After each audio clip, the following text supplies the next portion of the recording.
Guys, আজকে আমি রান্না করব রুই মাছ দিয়ে, আলু দিয়ে, মূলা দিয়ে। আমি রুই মাছটা ভেজে নেব, তাই প্যানে তেল দিয়ে দিলাম। এখন আমি রুই মাছটা দিয়ে দিব।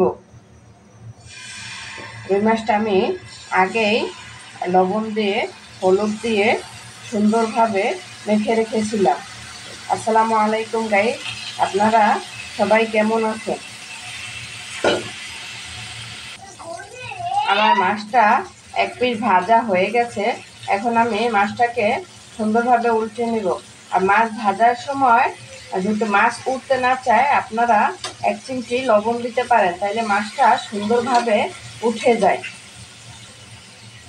আমার মাছ উল্টানো শেষ, এক পিস সুন্দর ভাজা হয়ে গেছে।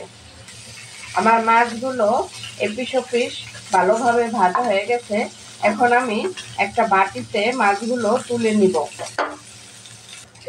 আমি মাছগুলো হালকা ভেজে নিয়েছি। এই দেখুন কত সুন্দর করে হালকাভাবে ভেজে নিয়েছি।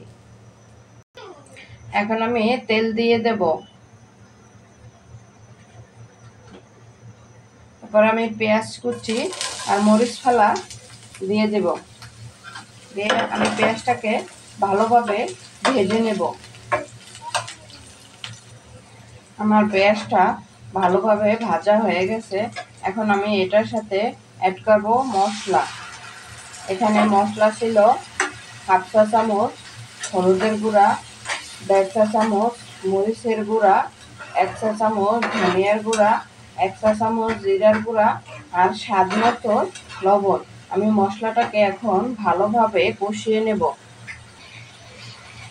আমার মশলাটা সুন্দরভাবে কষানো হয়ে গেছে। মশলা যত কষাবেন তরকারির স্বাদ তত বেড়ে যাবে। মশলার উপরে তেলটা উঠে গেছে, তখনই বুঝবেন যে মশলা ভালোভাবে কষানো হয়ে গেছে। এখন আমি এটার সাথে অ্যাড করব মূলা আর আলু।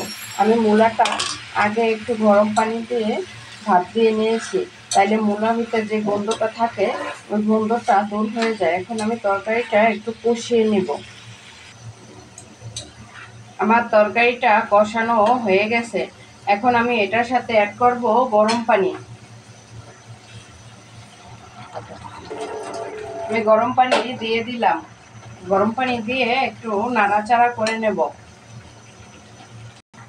এখন আমি তরকারির সাথে অ্যাড করব মাছ। আমার তরকারি প্রায় হয়ে আসছে। আমার তরকারি রান্না শেষ। দেখুন তরকারি কালারটা কত সুন্দর আসছে। আমার রান্নাটা যদি আপনাদের ভালো লাগে তাহলে কমেন্টে জানাবেন। আল্লাহ হাফেজ।